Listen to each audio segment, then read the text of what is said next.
BJP প্রার্থী রুদ্রনীল ঘোষের প্রচারে জয় বাংলা স্লোগান এক তৃণমূল কর্মীর। রীতিমতো সেই তৃণমূল কর্মীকে জড়িয়ে ধরে কোলাকুলি করেন রুদ্রনীল।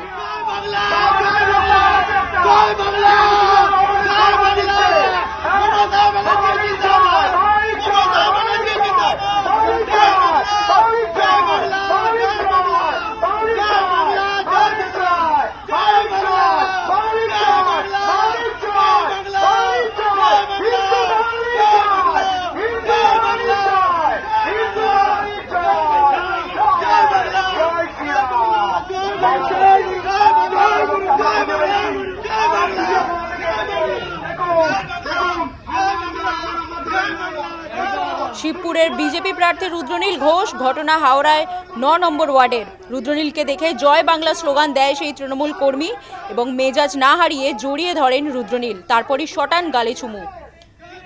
অনেক ছাড়ানোর চেষ্টা করেও পারেননি তৃণমূল কর্মী। রীতিমতো তাকে চুমু খেয়ে তারপর নিস্তার দেন রুদ্রনীল। মুহূর্তের মধ্যে সোশ্যাল মিডিয়ায় ছড়িয়ে পড়ে সেই ছবি। নেটিজেনরা বলছেন চেনা মেজাজের পরিচয় দিলেন রুদ্রনীল।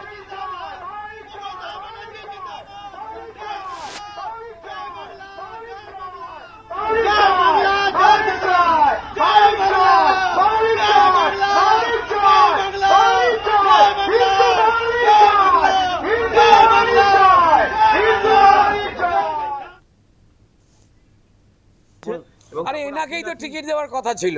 না না, উনি বিরাট ব্যক্তিত্ব। আপনি কি জয় বাংলা বলেছিলেন? কেন বলবো না? আমি জয় বাংলা, আমি জিজ্ঞেস করলাম যে জয় পাকিস্তান বলতে হবে কি?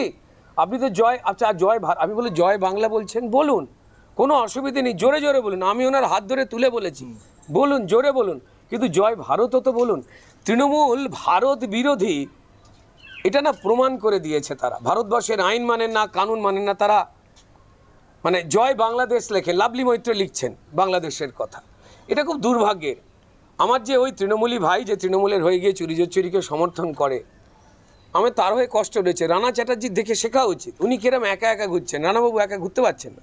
গলিতে ঢুকলেই জানেন তো উনি বালিতে কী করেছেন। তো যাই হোক না কেন, দুর্ভাগ্যজনক যে চিৎকার করে জয় বাংলা করে পুরো বাংলাকে যে ভয় বাংলায় তারা পরিণত করেছেন, এটা করার চেষ্টা করছেন, এই অসভ্যতামি করবার চেষ্টা করছেন। বরং আমার মনে হয় যে তারা মন দিয়ে এই সময় প্রচারটা করতে পারতেন, কিন্তু কী প্রচার করবেন সেটাই তো